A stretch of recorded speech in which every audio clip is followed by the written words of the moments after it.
सर्व अच्युत गोत्रे बंधू आणि भगिनी, त्याचप्रमाणे साधू संतांना दंडवत प्रणाम. आज आपण सत्संग नंबर 31 मध्ये प्रवेश करत आहोत. आतापर्यंत आपण देवता वर्गातील कार्य, कारण, स्वरूप, लक्षण, देवतामधील गुणात्मक आणि दोषात्मक बाजूचा विचार करून चिंतन केलं. देवता लक्षणातील जे नियम आहे हे सर्वच देवतांना लागू असतात. त्यात उच्च नीचपणा असा कोणत्याही प्रकारचा नसतो, कारण प्रत्येक देवतेचे कार्य, कारण आणि स्वरूप आणि लक्षण हे सारखीच असतात. स्वरूप मर्यादेत फरक आपण बघितला, लक्षणांमध्ये किंवा त्यांच्या पंचप्रकारामध्ये जो फरक आहे तो आपण बघितला. परंतु त्यातली जी ठेवण आहे, सर्व देवतांचं जे कार्य आहे, कारण आहे, हे सारखंच असतं. आज आपण या सत्संगामध्ये थोडे परत्वे देवतांची ओळख करून घेणार आहोत. अन्यायवृत्ती परमेश्वरांनी दायंबांना सांगितली आणि परमेश्वर आणि देवता यातला नेमका फरक सांगण्यासाठी परमेश्वरांनी अन्यायवृत्ती आपल्याला सांगितली. कर्मभूमीच्या देवता होती, परी परमेश्वर नव्हे. या देवतांच्या 9 थोव्यापैकी सर्वात जो खालचा थोवा आहे हा कर्मभूमी देवतेचा आहे आणि त्याची मर्यादा हिमासेतूपासून रामेश्वरापर्यंत म्हणजे 500 योजनांची आहे. कर्मभूमीच्या देवतेची स्वरूप मर्यादा 500 योजन आपण बघितलं होतं. आणि विचाराच्या 210व्या सूत्रामध्ये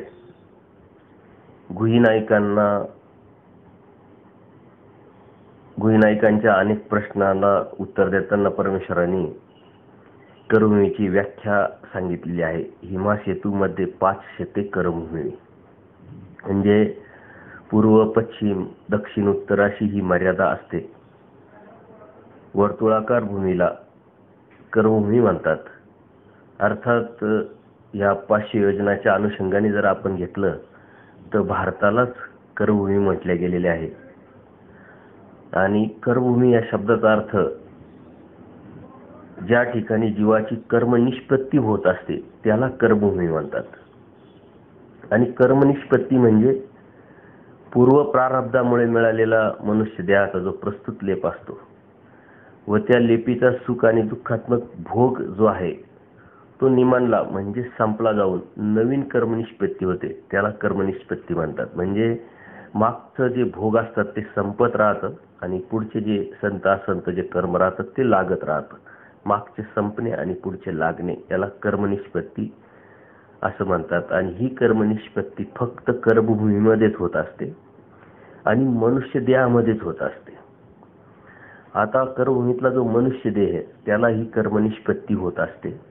परंतु ह्याच कर्मभूमीमध्ये नरक योन्या जे आहे, मग चलद्रूप नरक किंवा स्थावर नरक म्हणजे 84 लाख योनी असेल किंवा झाडाझुडपांमध्ये असलेले जीव असतील, ते फक्त भोग योनी म्हटल्या जाते त्याला. आणि ते फक्त भोगण्यासाठीच दिलेल्या योनी असतात. म्हणजे पाठीमागचा फक्त संपत असतं भोग, पुढचं मात्र लागत नसतं. जसं एखाद्या कुत्र्याने मांजरीला मारलं तर ते जे मारणं आहे ते त्याला लागत नाही, परंतु त्याचा जो भोग आहे पाठीमागचा, काही दुःख असेल त्याला दुःख तर असतातच, परंतु आणि काही विजय आहे ती भोगण्यासाठीच दिलेली असल्यामुळे तिथं मात्र पुढचं लागत नाही. याच्या उलट भोगभूमी म्हणजे भारताच्या व्यतिरिक्तची जी भूमी आहे तिला भोगभूमी म्हटलं जातं. आणि तिथल्या मनुष्य देहाला सुद्धा इथल्या नरकासारखंच सिस्टम असते. तिथं मागचं संपतं, पुढचं लागत नाही. मग भोगभूमीतला मनुष्य देह सुद्धा मागचं भोग त्याचे संपत असतात, पुढचे मात्र संत किंवा असंत जे बी असतील ते त्याला फळं लागत नाही किंवा त्याला ते मिळवता येत नाही, मात्र ते संस्कार त्याला तिथं लागत असतात.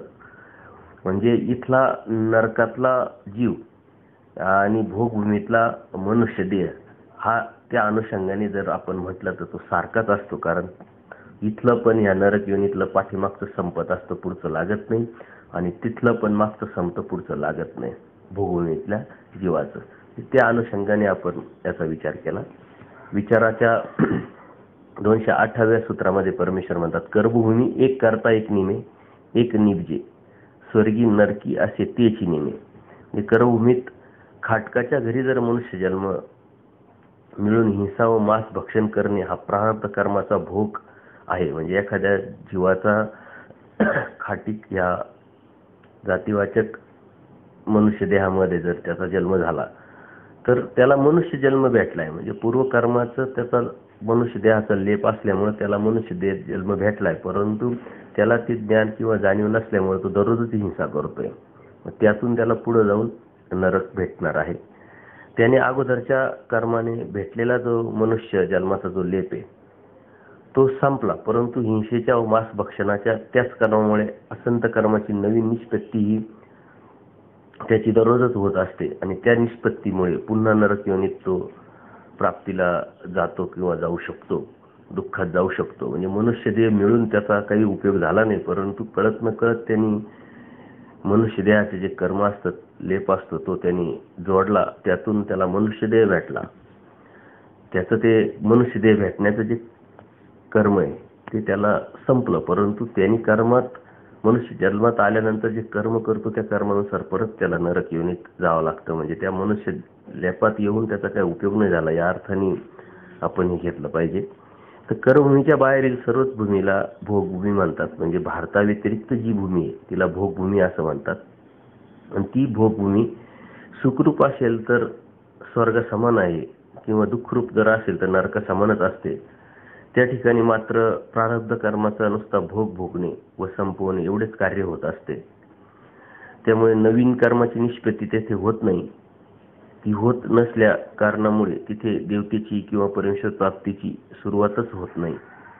परमेश्वर प्राप्ती किंवा देवता फळ तिथे मिळू शकत नाही. परंतु तरीही तिथं काही लोक तुम्हाला आपल्याला धार्मिकता करताना दिसतात, तर ते काही वाया जात नाही. त्याचा तो संस्कार रूपी ते ठेवण, ती शिदोरी त्याच्याजवळ असते, आणि भविष्यात त्याच्या कर्मानुसार त्याचा जो बी लेप असेल त्या कर्मात गेल्यानंतर मात्र त्याचा त्याला उपयोग होऊ शकतो.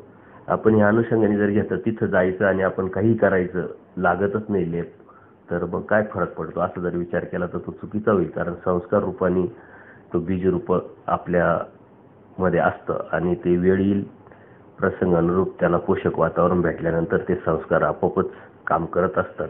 म्हणून ते बी एक नुकसानकारकच आहे. तर कर्मभूमी म्हणजे मनुष्य देहाला सुद्धा कर्मभूमी म्हटल्या गेलेलं आहे.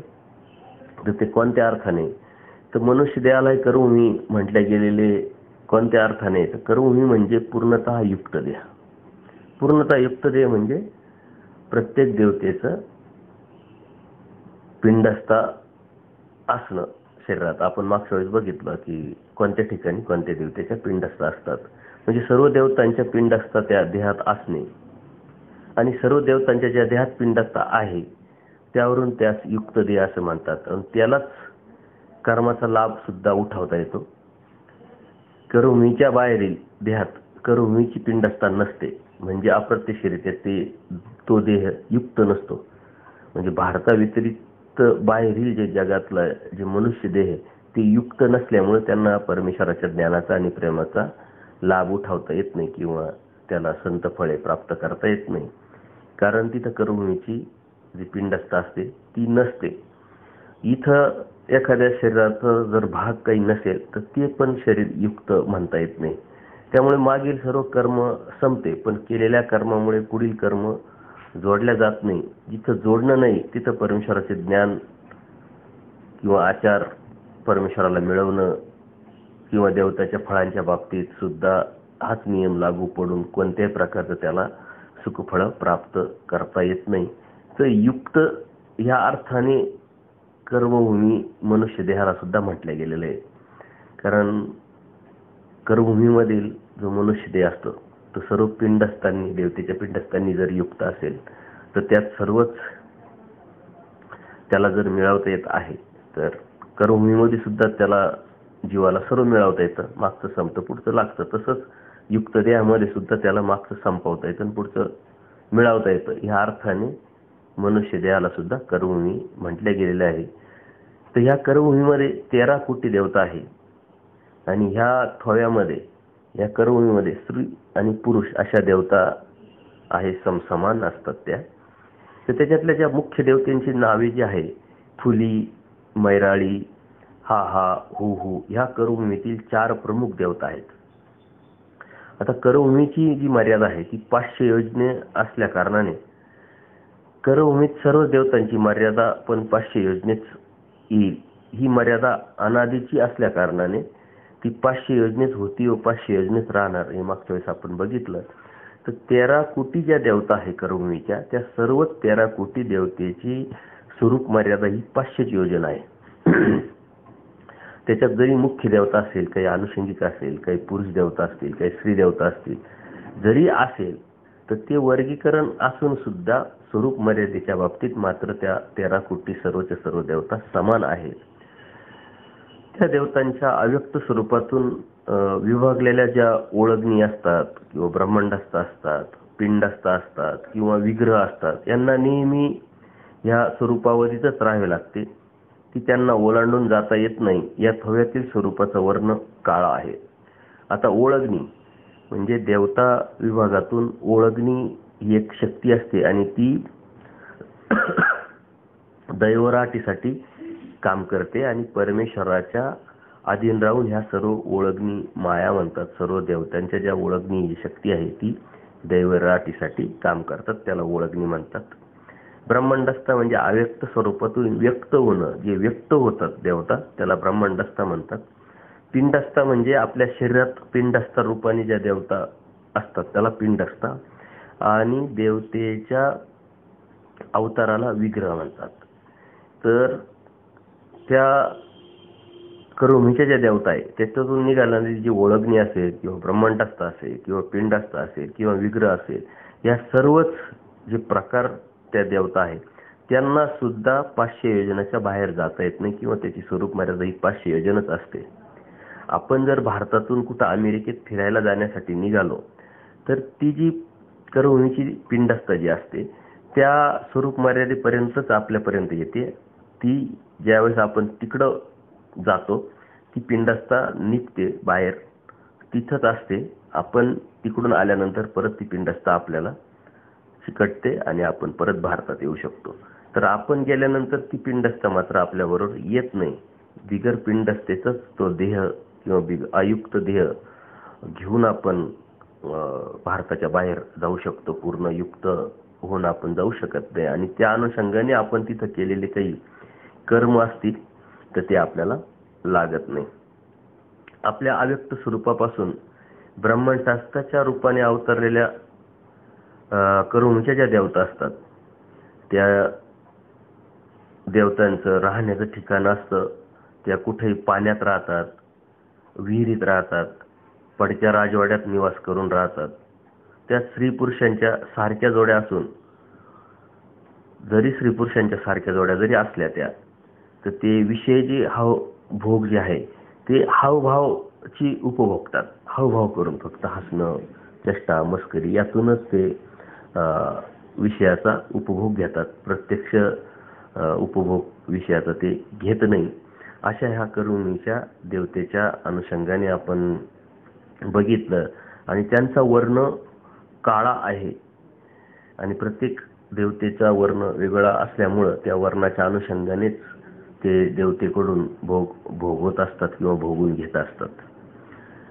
तर अशा पद्धतीनं कर्मभूमीच्या हे देवता आहे, परंतु त्या काही परमेश्वर नाही. पुढील जो थोवा आहे दुसरा म्हणजे कर्मभूमीच्या देवतेच्या वरील थोवा, अष्टदेवयोनी देवता होती परी परमेश्वर नव्हेती. म्हणजे कर्मभूमीतील देवतांच्या ब्रह्मांडस्थाप्रमाणेच अष्टदेवयोनीतील देवतांच्या ब्रह्मांडस्थांना सुद्धा निश्चित असे कोणतेही निवासस्थान नाही. ते एकाच ठिकाणी राहत नाही. जसं कर्मभूमीच्या देवता सुद्धा काही पाण्यात राहतात, पडक्या घरात राहतात, विहिरीत राहतात, तसं यांना असं काही विशिष्ट स्थान नाही. ते आपल्या मर्यादेत म्हणजे 5000 योजन म्हणजे 500च्या 10 पट जास्त स्वरूप मर्यादा आता अष्टदेवयोनीची वाढली. तर ते 5000 योजनांमध्ये वाटेल तिथे राहतात. त्यांचा वर्ण सुद्धा काळाच आहे आणि त्याची स्वरूप मर्यादा ही 5000 योजन आहे.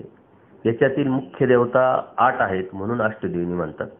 तर त्या 8 देवतेचा मुख्य देवतेचे नाव जे आहे ते चिडा, चिटूक, वीर, भौतिक, देव, देवी, यक्ष, यक्षिणी ही त्यांची नावे होत. यांच्या ब्रह्मांडास्तामध्ये आकृती मात्र विलक्षणता फार आहे. वेगवेगळ्या प्रकारच्या त्या देवता आहेत, एक समान नाहीये आकृती अनुषंगाने.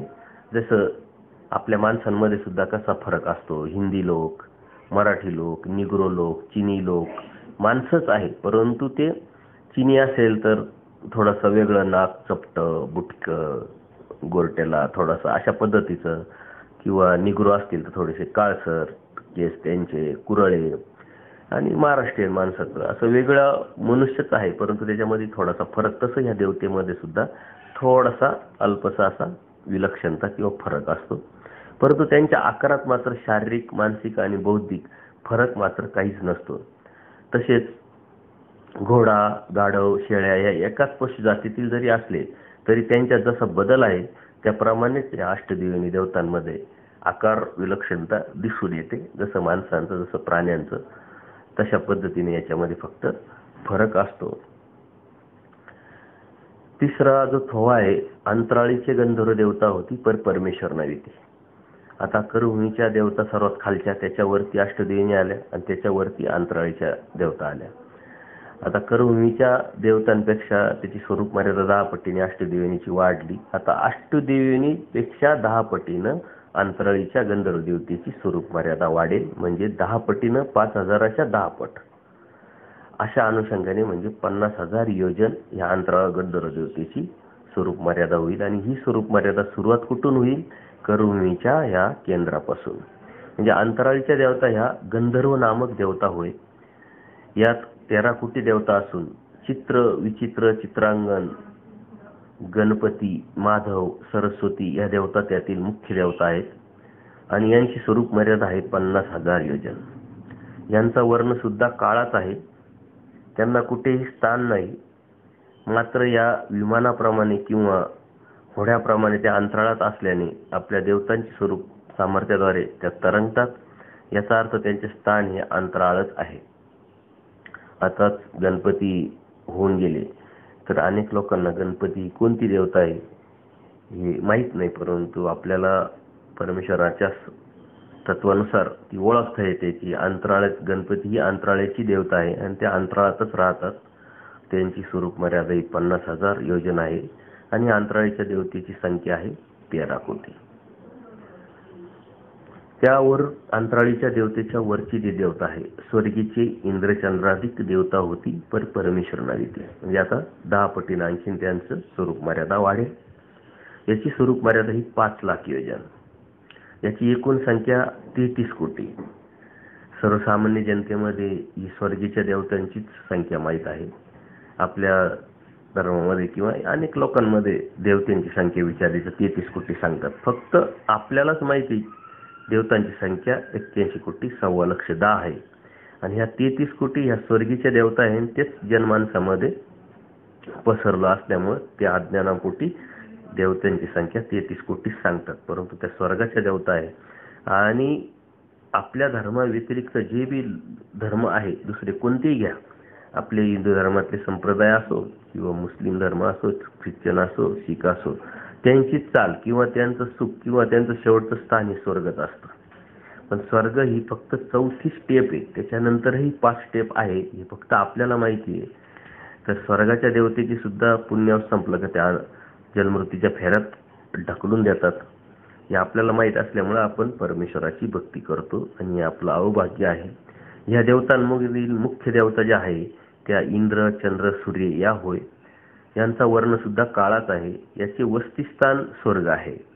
येथे स्वर्ग हा शब्द स्थानवाचक असून कर्मभूमीपासून या थोव्यापर्यंतच्या म्हणजे स्वर्गीच्या इंद्र आणि चंद्र, सूर्य यांच्या पर्यंतच्या फळालाही स्वर्ग म्हणतात. कारण विचाराचं 179 सूत्र परमेश्वराने सांगितलंय की इंद्रादिकांची फळे तो स्वर्ग बोलीचे, तर यांच्या सुख फळाला सुद्धा स्वर्ग म्हणतात. आणि यांच्या ठिकाणाला सुद्धा स्थानवाचक अनुषंगाने ते सुद्धा स्वर्ग या नामक यांनीच ओळखल्या जातं. तर यांची 33 कोटी यांची संख्या आहे आणि स्वरूप मर्यादा ही 5 लाख योजन आहे. यांचा वर्ण काळा आहे. स्वर्ग हे स्थान मेरू पर्वताच्या पठारावर असून येथील इंद्राची दिव्य सभा अंतराळाच्या पलीकडे पण सीमा प्रांताजवळ आहे. म्हणूनच अंतराळातील गणगंधर्व देवता आपल्या स्वरूप मर्यादेत बसून इंद्रसभेतील देवतांना आपले गायन ऐकू शकतात. स्वर्गात निरनिराळे 21 भाग आहे. यातीलच एक भाग म्हणजे गोलोक असून तेथील देवता सुरभी आहे. हे आपण बघितलं तर टीव्ही वरती पाठीमागे एक सुरभी नावाचा एक कार्यक्रम होत होता आणि त्या सुरभी म्हणजे खाद्य पदार्थाचं वेगवेगळे पक्वान्न ह्या अनुषंगाने ते घेतलं जातं. तर गोलोक म्हणजे सुरभी आणि हा स्वर्गातला एक भाग. तिथं वेगळ्या पद्धतीचे खाद्यपदार्थ रेलचेल असते म्हणून त्या अनुषंगाने हे घेतले जातं.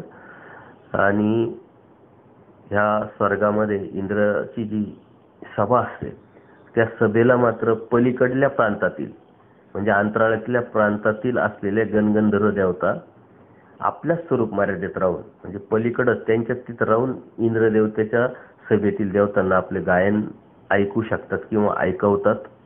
त्यांना इकडे येता येत नाही. जसं एका रूम मधला आवाज दुसऱ्या रूम मध्ये जातो, कोणत्या प्रकारचं तिकडे जाणं येणं न करताही अशा पद्धतीने ते आपले आपले स्वरूप मर्यादेत राहून ते गायन ऐकवतात.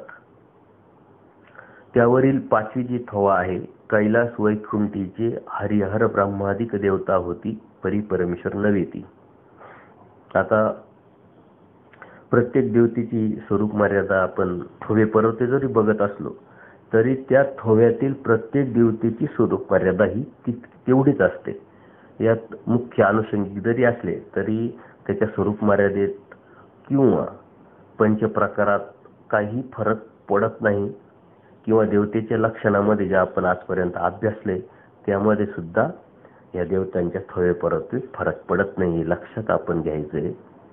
यांची स्वरूप मर्यादा जी आहे म्हणजे कैलास वैकुंठ हरिहर ब्रह्मादिक देवतेची जी स्वरूप मर्यादा आहे ती 50 लाख योजन आहे. 10 पटीने आपण वाढत चाललोय. यातील देवतांची संख्या 9 कोटी आहे. यात हरी व त्याचा परिवार 3 कोटी, हर व त्याचा परिवार 3 कोटी, ब्रह्मा व त्याचा परिवार 3 कोटी. म्हणजे हरी, हर आणि ब्रह्मा हे 3 मुख्य परिवार आणि त्याचे 3-3 कोटीने असा विभाग पडलेला आहे. असं एकूण 9 कोटी असा त्यांचा स्वरूप मर्यादा 9 कोटी संख्या आहे. आणि स्वरूपावधीच्या दृष्टीने या थोव्यातील सर्वच देवता सारख्याच म्हणजे हरी, हर, ब्रह्मा या मुख्य देवता व बाकीच्या परिवारातील सर्वच त्यांच्या स्त्रिया, दासी, प्रधान यांची स्वरूप मर्यादा सारखीच असते इतरांसारखीच. यात फक्त हरी व त्यांचा परिवार यांच्यात मात्र इतर थोव्यातील देवताप्रमाणे उच्च-नीच आहे. याचा वर्ण लाल आहे. हरी हा वैकुंठात राहतो. इतर म्हणजे अन्य लोक या वैकुंठालाच मोक्ष म्हणतात. म्हणजे जीवाला पतन नाही असं समजतात, परंतु जय आणि विजय हे याच वैकुंठातून पतन पावले असे पुराणात आपण ऐकलेलं असेल किंवा वाचलेलं असेल आणि ते सिद्ध पण झालेलं आहे. हर यांचे वस्तीस्थान कैलास तर ब्रह्माचे वस्तीस्थान सत्यलोक. त्यांच्या स्वरूप सामर्थ्यासारखेच रचनेच्या दृष्टीने यांचे स्थानही सारखेच आहेत. तर ह्या कैलास वैकुंठेचे हरी, हर आणि ब्रह्मा हे मुख्य देवता आहे आणि बाकीचा त्यांचा परिवार म्हणजे अनुषंगिक आहे. त्यापुढील देवते जे आहे ती शिराब्दीची शेषशाही देवता होय पर परमेश्वर नव्हे. आता ह्या थव्यातील देवतेंची संख्या ही 1.25 लाख. त्यातील मुख्य देवता आहे शेषशाही नारायण आणि बाकीचे सर्व त्यांचा परिवार आहे. याची स्वरूप मर्यादा आहे 5 कोटी योजन आणि यांचा रंग आहे लाल. हा शेष म्हणजे नाग नव्हे, परंतु त्यांचा आकार साधारण शेषासारखाच असल्याने त्याला शेष म्हटले आहे. वास्तविक ती एक देवता आहे आणि ह्या देवता अव्यक्तातून ब्रह्मांडात विभागल्या जातात. त्या मनुष्य कृतीतच असतात असे नाही, तर त्या पशुतिर्यांच्या कृती सारख्याही असतात. ज्याप्रमाणे जीव सुद्धा नरक योनी भोगण्यासाठी मानवा व्यतिरिक्त इतर म्हणजे पशुतिऱ्यांच्यामध्ये किंवा वृक्षामध्ये जन्मतात, त्याप्रमाणे देवताही कार्य करण्यास अशा वेगवेगळ्या ठिकाणी व्यक्त होऊ शकतात. शेषशाही देवतेचे जे स्थान आहे ते शिराब्दी आहे. शिराब्दी म्हणजे दुधाचा समुद्र. पण शिराब्दी हे ठिकाणातील पाण्याला दुधासारखा शुभ्र कलर व गोडी असल्या कारणाने त्यास असे म्हटले आहे. ते वास्तविक काही दुधाचा समुद्र नाहीये.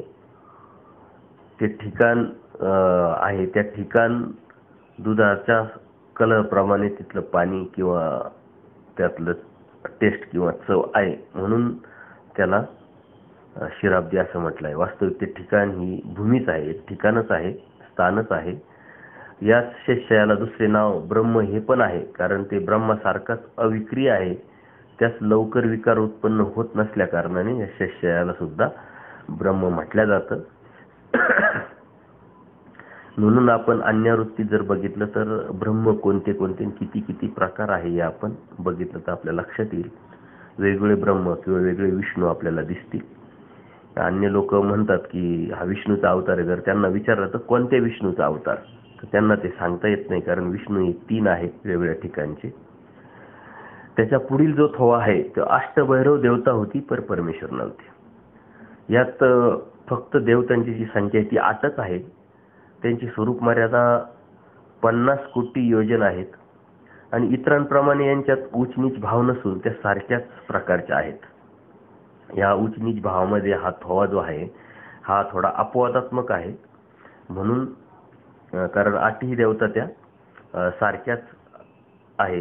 जसं इतर थोव्यामध्ये मुख्य देवता, अनुषंगिक देवता म्हणजे उच्च नीच भाव असतो, परंतु तसं अष्टभैरव देवतांमध्ये नसतात. सर्व 8ही देवता या सारख्याच असतात.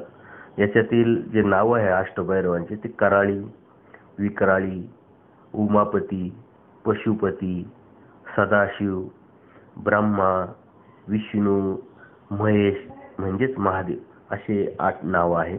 आत्ताच मी तुम्हाला सांगितलं की ब्रह्म किती, विष्णू किती. तर बघा त्याच्यावरील जे थोड्या शेषशायाला सुद्धा ब्रह्म म्हटलं जातं आणि अष्टभैरवामध्ये सुद्धा ब्रह्म आहे.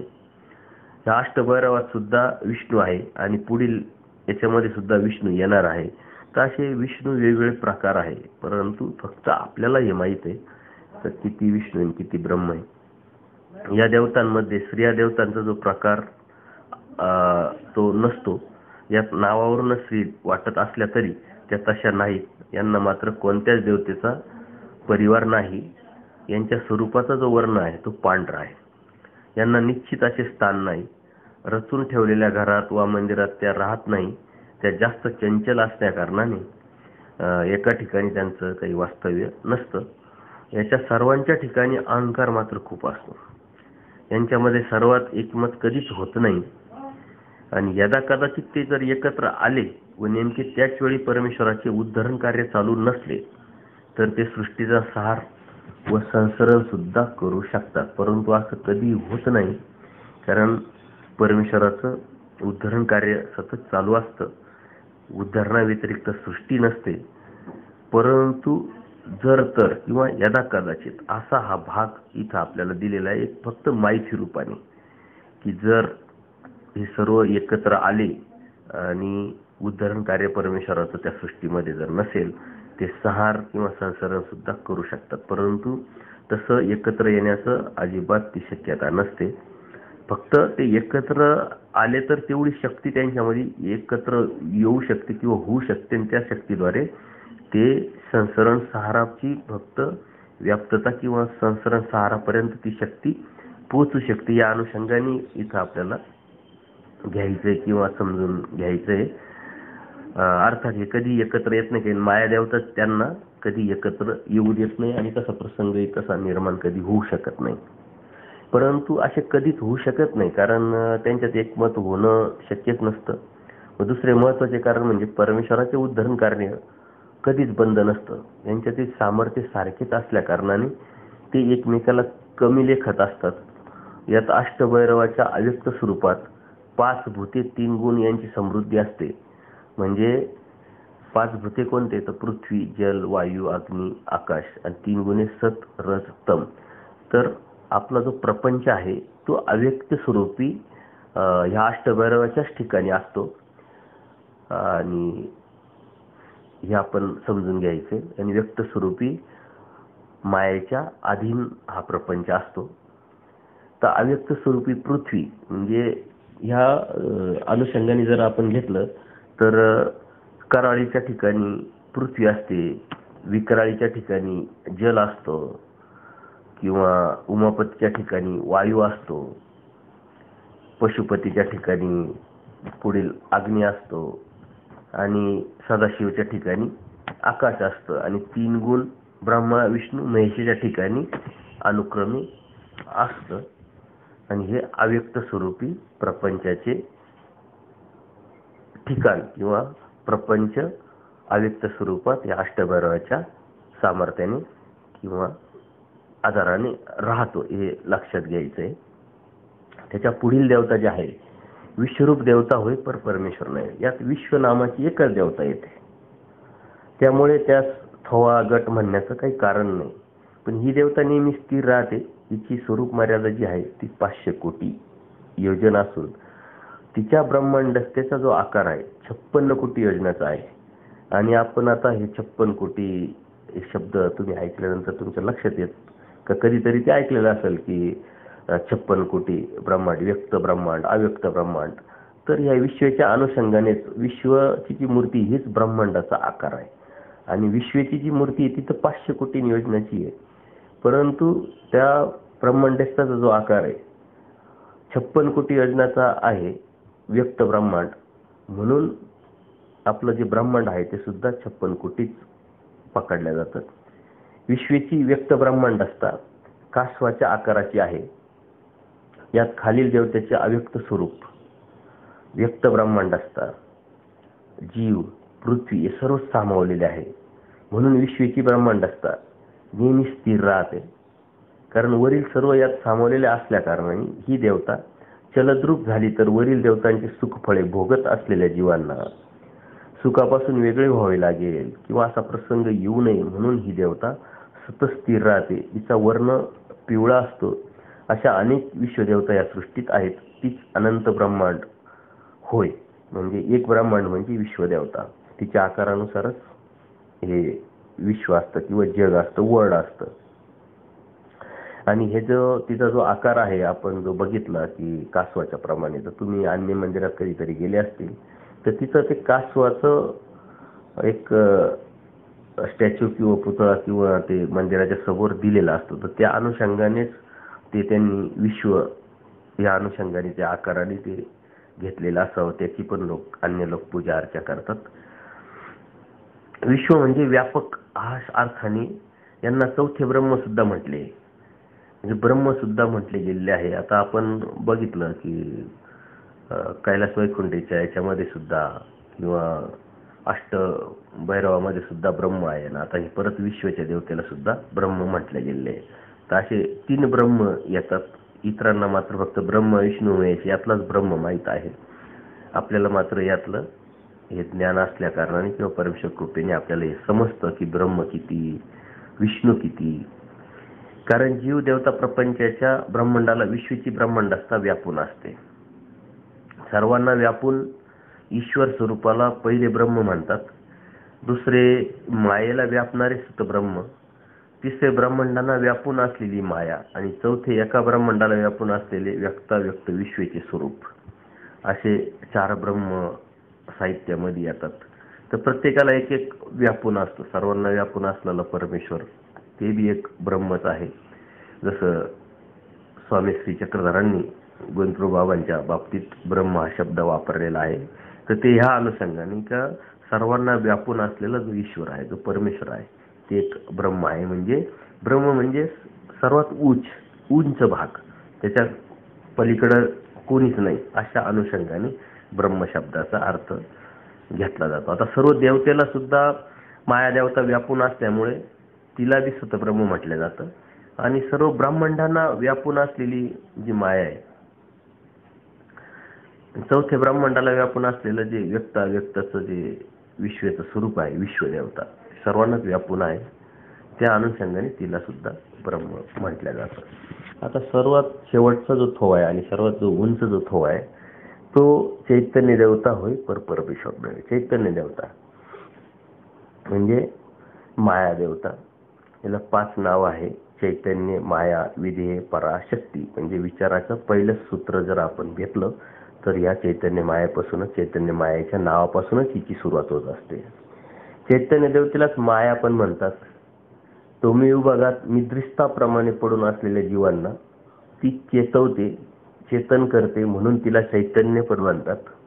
हे आपण बघितलं असतं की परमेश्वराला कृपा उपजली, तो आनंद देण्याची कृपा उपजल्यानंतर परमेश्वराने मायेकरवी या सृष्टीची रचना केली. मायेच्या तम विभागात असलेले जीव यांना मग या मायेकरवी चेतवलं, म्हणजे जागवलं, आणि म्हणून त्या देवतेला चैतन्य माया म्हणतात. अनंत ब्रह्मांडाने एकच माया व्यापून असल्याने तिची स्वरूप मर्यादा मात्र अनंतपट आहे, पण परमेश्वराच्या पलीकडे नसल्यामुळे परमेश्वराच्या इतकी ती शक्ती मोठी नाही, हे पण आपण लक्षात घ्यायचं. कारण ती चैतन्य माया जी आहे अनंत ब्रह्मांडाला व्यापून एकच असल्यामुळं तिची सुद्धा स्वरूप मर्यादा ही अनंतपट आहे. आपण ते बघितलं स्वरूप मर्यादेमध्ये. कारण हा चैतन्य माया जी आहे इतर देवतेच्या 10 पटीच्या स्वरूप मर्यादेचा अपवाद आहे. ती अनंत पटीनं व्यापलेली आहे. तिची स्वरूप मर्यादा अनंतपट आहे. तिला मर्यादेचे असे काही नाही असे नाही, परंतु ती मर्यादा मानवी कल्पनेच्या आटोक्यात नाही, म्हणून तिला अनंतपट असं म्हटलं जातं. सर्वात मोठी देवता हीच आहे आणि ती असल्याने सर्व देवतांची स्वामींनी पण मायाच आहे. अनंत ब्रह्मांडातील देवतांची स्वामिनी मायाच आहे, परंतु अनंत ब्रह्मांडातील अनंत देवताची स्वामिनी माया आपल्याला व्यापून असलेल्या ईश्वराच्या ठिकाणी पतिव्रतेप्रमाणे मनोभावे वेचलेली असते. म्हणजे अप्रत्यक्षरित्या परमेश्वराची पिये ही जी देवता ही चैतन्य देवता, कारण परमेश्वराचं जे बी कड असतो तो मायेला लगेच कळतो आणि ती माया त्या पद्धतीनं इतर देवतांकडून काम करून घेत असते. त्यांना त्या देवतेला वेगवेगळे 5 नावं आहे: चैतन्य, माया, विधेय, परा आणि शक्ती. तर त्या निरनिराळ्या नावांनी तिला ओळखलं जातं. तर तिला असं का नावं, तर त्याला सुद्धा एक कारण आहे. तिला विधेय का म्हणतात? कारण माया ही कधीच देह धारण करत नाही. म्हणजे इतर देवता ज्या आहे त्या विग्रहाच्या माध्यमातून अवतरण करतात किंवा देह धारण करतात, तशी माया कोणत्याही प्रकारे देह धारण करत नाही विग्रहाच्या माध्यमातून, म्हणून तिला विधेय म्हणतात. इतर देवतांची स्वरूपे ब्रह्मांड असतात किंवा विग्रह रूपाने देह स्वीकारतात, परंतु मायाची ब्रह्मांड असता निप्रापंचिक आहे. ती फक्त ईश्वर अवताराच्या वेळी माया ईश्वराचे देह बनते, पण त्या देहात मात्र ईश्वर असतो, म्हणून त्याला देहधारी म्हणता येत नाही. पण माया ओळखणी बनते, ते स्वच्छेने नव्हे तर ईश्वर प्रवृत्तीने हा देह धारण करून दैवराटीच्या व्यापारालाच स्वतःला जुमते. ती कर्मराटीचा व्यापार करत नाही, म्हणून तिला विधेय म्हणतात. हे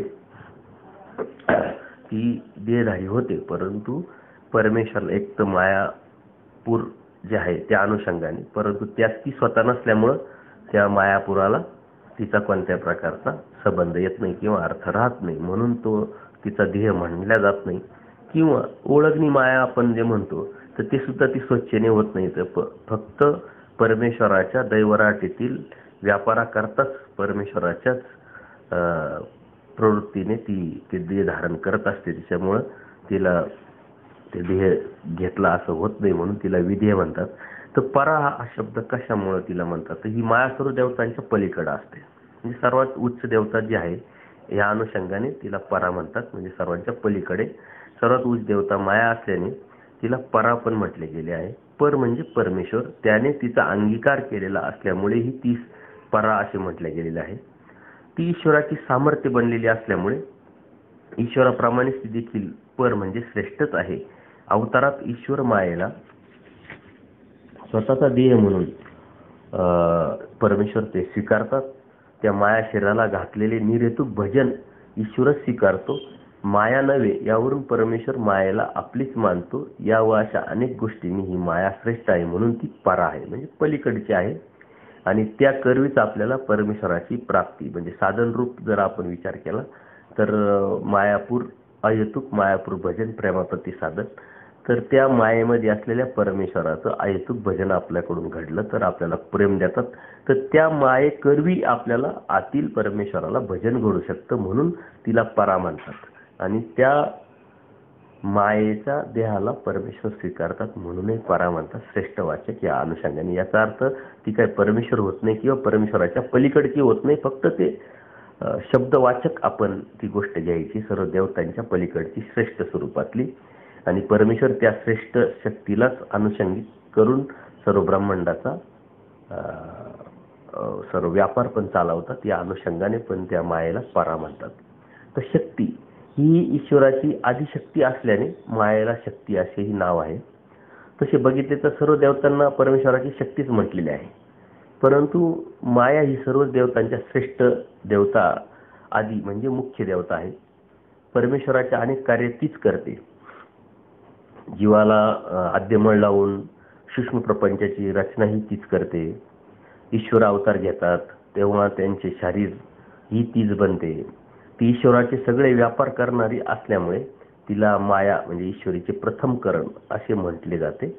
कारण परमेश्वर सर्वात अगोदर तिच्या करवीच व्यापार सुरू केला आहे आणि करत राहतात.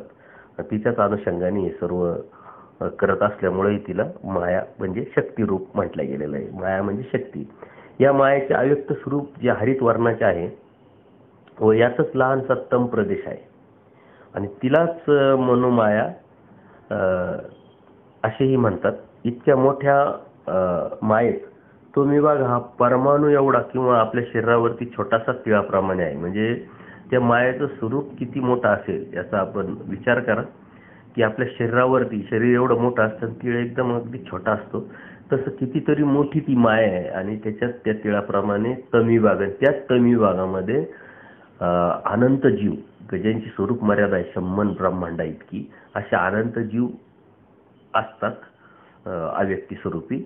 तर आपण विचारच करू शकत नाही, कल्पना करू शकत नाही की ती मायादेवता किती मोठी असेल. आणि ही मायादेवता एवढी मोठी आहे तर तिच्याही पलीकडं परमेश्वर आहे. म्हणजे तो परमेश्वर सर्वव्यापक म्हणजे तो किती मोठा असेल. आणि त्या परमेश्वराची जाणीव आपल्याला होते, बोध होतोय, ओळख होते, तर आपण किती भाग्यवान आहोत हे बी आपण लक्षात घेतलं पाहिजे. आणि म्हणून परमेश्वराची भक्ती ही आपल्याला भेटली तर ती आपण प्रयत्नाने ती टिकवली पाहिजे, वाढवली पाहिजे. आणि त्या परमेश्वराच्या प्राप्तीच्या अनुषंगाने सांगितलेला परमेश्वराने सांगितलेला आचार आणि विचार हा फॉलो केला पाहिजे. एवढे सर्व असूनही ती मात्र परमेश्वर नाही हे मात्र आपण लक्षात घेतलं पाहिजे. कारण तिचे नियमन करणारा ईश्वर काही वेगळाच आहे. तिचा व्याप अनंतपट, तिची शक्ती अनंतपट असली तरीही तिच्याही कितीतरी पटीचे ईश्वराचा व्याप व शक्ती आहे. देवतांच्या सर्व लक्षणामध्ये ही माया बसते. म्हणजेच अज्ञान, अधीनत्व, अविद्या या तिन्ही बंधाने ती नित्यबद्ध आहे. म्हणजेच कुठे नित्यमुक्त परमेश्वर व कुठेही बद्ध देवता माया असे म्हटले तर वावगे नाही. थोडक्यात माया परमेश्वराची मुख्य शक्ती म्हणजेच तिची पिये आहे हे आपण लक्षात घ्यायचे. आणि एवढी मोठी शक्ती जरी असली तरी इतर देवतांप्रमाणेच तिचं लक्षण ती बद्ध असणं, वंचकत्व असणं किंवा तिच्यामध्ये जे इतर देवतांचे लक्षण आहे तेच सर्व येतात. मात्र फक्त स्वरूप मर्यादेच्या माध्यमातून आणि कामाच्या माध्यमातून तिचा व्याप इतर देवतेपेक्षा मोठा आहे. प्रत्येक देवता एका ब्रह्मांडात असते, परंतु ही अनंत ब्रह्मांडाला व्यापलेली एकच माया असते आणि म्हणून ती मोठी ठरते. परंतु परमेश्वराच्या पलीकडची ती कधी ठरत नाही किंवा कधी ठरली नाही, लक्षात घ्यायचं. मायेचे साधारण 3 प्रकार पडतात. आपण ते ऐकलेलं असतं. जड माया तर स्थूळ परमाणूपर्यंत केवळ दुःखरूप व्यक्त होतो ती जड माया. स्थूळ परमाणू आणि दुःखरूप ह्या ज्या गोष्टी आहे जिथं त्या व्यक्त होतात त्याला जड माया म्हणतात. अजड माया म्हणजे चेतन फळात तृणादिकांच्या दुःखरूप फळापासून सुखरूप अशा विश्वफळापर्यंत एकूण सुखदुःख रूप मिश्रत्वानं जी व्यक्त होते तिला अजड माया म्हणतात. आणि चिंचड माया तर निप्रपंच रूप केवळ सुखाच्या ठिकाणी जी व्यक्त होते ती चिंचड माया. अशा या आपण अन्यावृत्ती पूर्ण बघितली आणि थोडे परत याची आपण ओळख पण करून घेतली. तर देवतांचे काही वैशिष्ट्य पण असतात. तर देवता अवतारास विग्रह म्हणतात. आणि हे विग्रह देवता अवतार घेण्याचे त्याचे 4 प्रकार आहेत. गर्भ, पतित, दवडणे आणि रचून अशा 4 प्रकारे या देवता अवतार घेतात. या उलट परमेश्वर 3च प्रकारे अवतार घेतात. गर्भ, पतित आणि दवडणे. रचून परमेश्वर कधी अवतार घेत नाही, कारण परमेश्वर अवताराचा जो उद्देश असतो जीवाचं हित करणं, जीवाला आनंद देणं. आणि रचून कोणत्याही जीवाला आनंद किंवा हित होत नसल्या कारणाने रचून परमेश्वर अवतार घेत नाही. रचून म्हणजे स्टॅच्यू तयार करायचा आणि त्यात जाऊन काम करायला सुरुवात करायचं, म्हणजे निर्जीव वस्तूला सजीव करणे. तसं परमेश्वर करत नाही. परमेश्वर गर्भ, पतित आणि दवाडण्यातून अवतार घेतात. विश्वेपासून खाली सर्व देवतांना असा विग्रह म्हणजे अवतार घेण्याचे स्वातंत्र्य असते. म्हणजे करभूमीपासून तर विश्वदेवतेपर्यंत सर्व देवता ह्या विग्रह माध्यमातून म्हणजे अवतार घेतात. फक्त मायादेवतेला असा विग्रह अवतार घेण्याचं स्वातंत्र्य नसतं. ते केव्हाही म्हणजे त्या केव्हाही कुठेही कितीही वेळा आपापल्या स्वरूप मर्यादेत ते अवतार घेऊ शकतात. कुठेही किती, आता करभूमीची देवता आहे 500 योजनाच्या स्वरूप मर्यादेमध्ये त्या कितीही अवतार घेऊ शकतात. आणि कुठेही म्हणजे कुठेही हा शब्द फक्त स्वरूप मर्यादेच्या आतीलच येतो. तर कितीही अवतार घेऊ शकतात, कारण त्या अवतार घेण्याचा उद्देश ब्रह्मांड चालवणं, जीवाला फळ देणं ह्याच अनुषंगाने असल्यामुळे त्याच्यात कोणतीही मर्यादा नाही. विग्रहाचे सुद्धा 3 प्रकारे असतात. तर त्यात ज्ञान विग्रह असतो, अज्ञान विग्रह असतो आणि शापदग्ध विग्रह असतो. यात अतिमहत्वाच्या विग्रहापासून विग्रह, अवतारापासून अवतार किंवा ब्रह्मांडापासून ब्रह्मांडस्था किंवा पिंडस्थापासून पिंडस्था कधीच होत नाही. म्हणजे अव्यक्त स्वरूपातूनच ब्रह्मांडस्था, अव्यक्त स्वरूपातूनच विग्रह, अव्यक्त स्वरूपातूनच पिंडस्था ह्या येत असतात. पिंडस्थापासून पिंडस्था, ब्रह्मांडस्थापासून ब्रह्मांडस्था किंवा विग्रहापासून विग्रह असं कधी या देवतेच्या याच्यामध्ये ते होत नाही. हे अत्यंत महत्त्वाचं देवतेच्या अनुषंगाने आपण घ्यायला पाहिजे. आता विद्या मार्गामध्ये जेव्हा आपण जातो तेव्हा देवतांच्याच विद्या सांगितलेल्या आहेत. त्यात परमेश्वराची एक विद्या पण सांगितलेली आहे.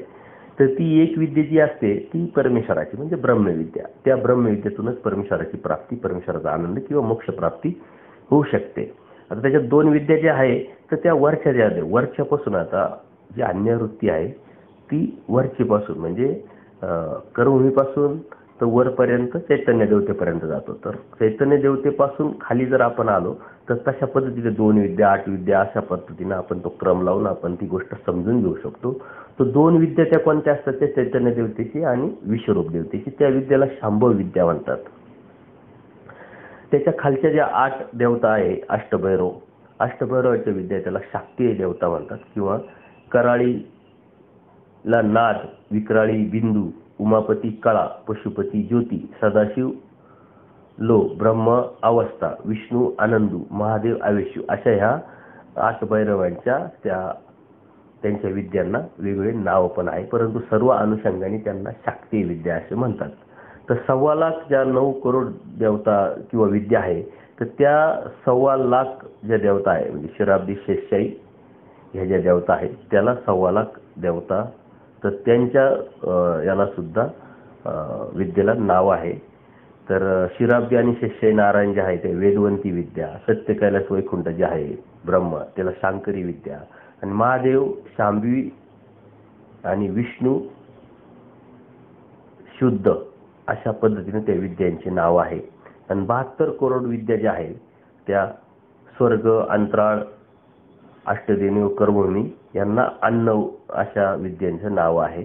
तर महानव आणि अन्नव, महानव म्हणजे 1.25 लाख वरच्या थोड्याला महानव असं विद्येचं नाव आहे.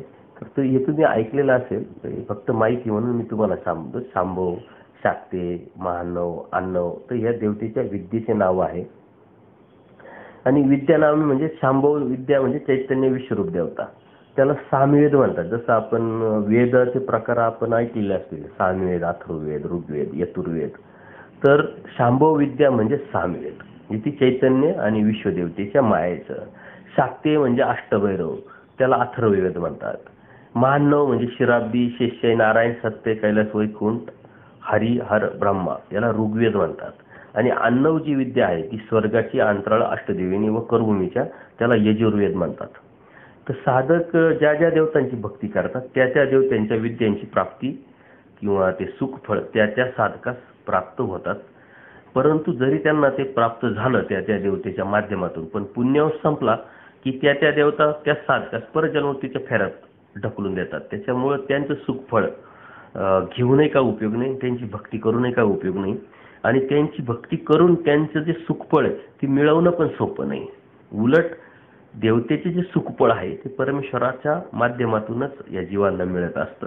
कारण एखादा जो जीव आहे दैवराटीचा असेल किंवा कर्मराटीचा जरी असला तर त्याचा जो भाव आहे जिथपर्यंत पोहोचला तिथपर्यंत परमेश्वर कृपेने त्याला ते देवतेचे सुखफळ भेटत असतात. देवतेकडून देवतेचे सुखफळ मिळवणं खूप अवघड असतं आणि अशक्य असतं. कारण त्या देवत्यांचं आपण बघितलं त्यांचा जो स्वभाव आहे, त्यांची जी प्रवृत्ती आहे किंवा त्यांची जी आतमधलं जे स्ट्रक्चर आहे ते कसं आहे ते अशक्यातली गोष्ट आहे.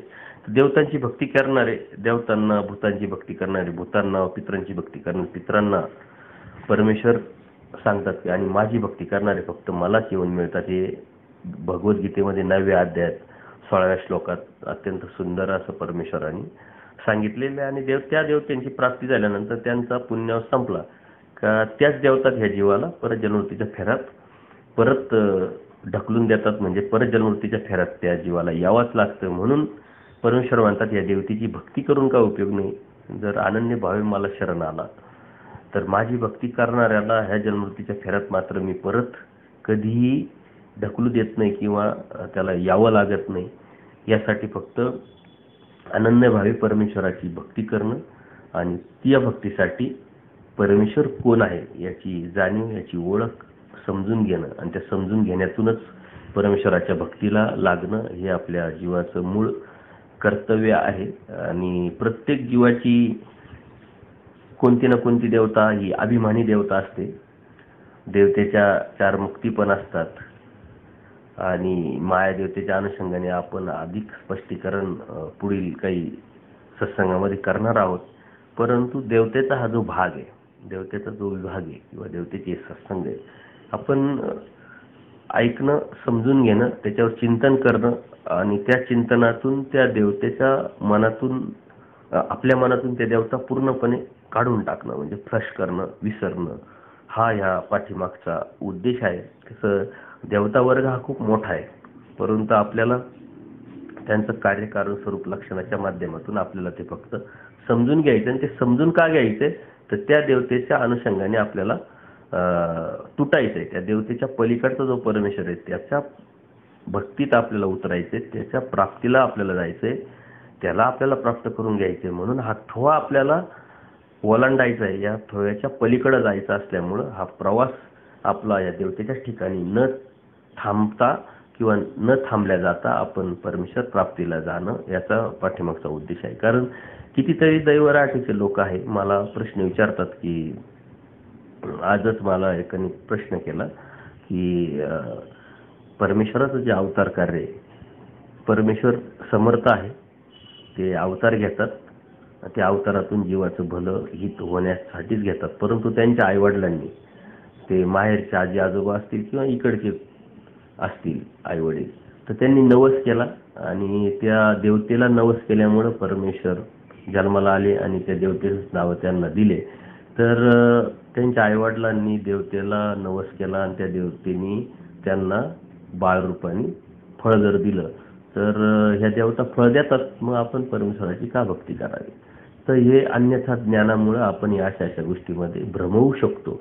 तशी एक ती परंपरा किंवा संस्कार असल्यामुळं आणि ते त्यांचे जे आजोळ असेल किंवा इकडचे जे लोक असतील तर ते त्या देवतेचे भक्त असल्यामुळे त्या देवतेला त्यांनी नवस केला.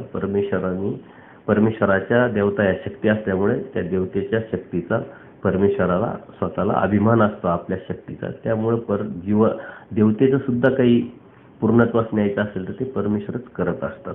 या अनुषंगाने ते आपण घ्यायचं असतं आणि समजून घेतल्याशिवाय, हे ज्ञान आपल्या लक्षात आल्याशिवाय आपण त्यापासून तुटत नाही. कारण मागच्या सत्संगात मी सांगितलं की हिंदू धर्मामध्ये असे कितीतरी सण असतात आणि ते देवतेच्या अनुषंगाने असतात. तर त्यात आपण न भ्रमवता स्वतःला किंवा त्यात न अडकता, त्यात कोणत्याही प्रकारचं अभिलाषा किंवा त्याचा आपल्यावर कोणत्याही प्रकारचा प्रभाव न पडण्यासाठी आपल्याला या देवतेची कार्यकारण स्वरूप लक्षणाने ओळख असणं अत्यंत गरजेचं आहे. कारण दैवराटेत राहून सुद्धा तुम्हाला समाजातच राहावं लागतं, या देवतेच्याच भक्तांमध्ये राहावं लागतं, या देवतेच्याच भक्तीमध्ये लोक असलेले, जगात असलेले लोक असतात, तिथंच आपल्याला राहावं लागतं. तर यातला नेमका फरक जर आपल्याला माहीत असेल तर आपण कधीही तिकडे आकर्षित होणार नाही. कारण ह्या चालाखीच्या माध्यमातून चमत्कार अमत्कार काही ना काही कुठेतरी होत राहतं, आपण आपल्या कानापर्यंत ते येत असतं आणि त्याचा प्रभाव आपल्यावर होऊन आपण परमेश्वर भक्तीपासून जाण्याची शक्यता असते ना, असे अनुभव मला अनेक लोकांकडून ऐकायला भेटत असतात. म्हणून मग आपण या ज्ञान असणं खूप गरजेचं असतं. कारण एखादा उपदेश असतो, त्याला काहीतरी संकट येतं, त्याचा मित्र सांगतो की अशा अशा देवतेकडे जर नवस केला तर ते 100% फळाला जातं. ते अज्ञान असल्यामुळे तो तिथं जातो, ते त्याचं बसण्याची वेळ आणि फांदी तुटण्याची वेळ सारखीच योगायोगाने त्याचा तो प्रॉब्लेम सॉल्व्ह झाला की तो परमेश्वर भक्तीपासून तुटतो आणि त्या देवतेच्या भक्तीला लागतो. याचं कारण काय की त्याचं अज्ञान, त्याचं अन्यथा ज्ञान. त्याच्यामुळं तो एवढं मोठं त्याला भेटूनही त्याची किंमत न कळाल्यामुळे तो परत विकल्पाला जातो आणि देवता विकल्प जो आहे यातून कुणीही सुटत नाही. नामधारक असेल, वासनिक असेल, भिक्षुक असेल किंवा आचारवंत चर्यावंत असेल, सारेच असतील, हे कुणीही सुटत नाही. म्हणून हा परमेश्वराचा जो बोध जो आहे, ज्ञान जे आहे, परमेश्वराची जी ओळख आहे, परमेश्वराची जी जाणीव आहे, ती प्रत्यक्ष परमेश्वराने आपल्याला दिलेली आहे आणि ती एका जीवाला एका सृष्टीमध्ये एकदाच मिळत असते आणि ती आपल्याला मिळालेली आहे.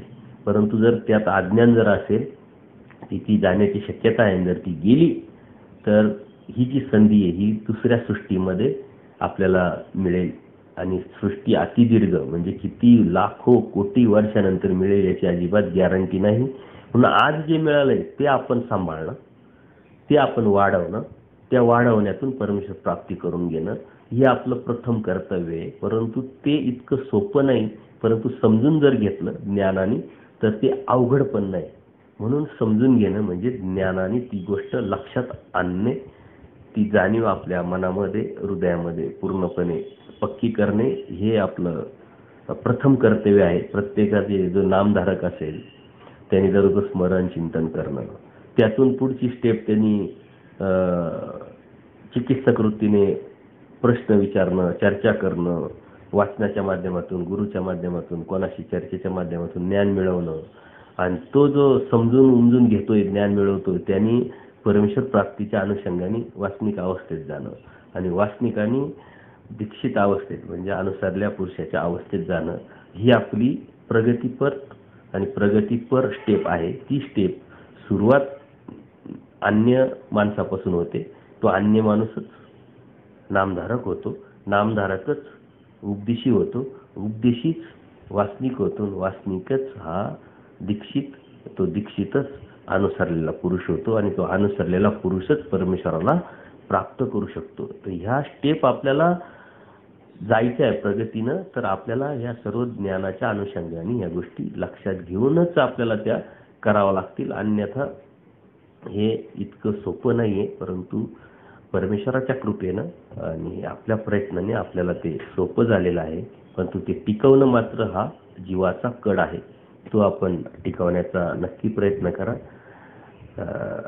आजच्या सत्संगातून देवता वर्ग आपण सर्व चिंतनातून समजून घेतला. पुढच्या वेळेस देवतेच्या अनुषंगाने आपण प्रश्नपत्रिका तयार केलेली आहे. जशी मागच्या वेळेस जीवाच्या संदर्भात प्रश्नपत्रिका तुम्हाला टाकली होती आणि त्याला खूप चांगला रिस्पॉन्स आपण दिला, तशी ती देवता वर्गातली जी प्रश्नपत्रिका आहे ती आपण पुढच्या वेळेस टाकणार आहोत.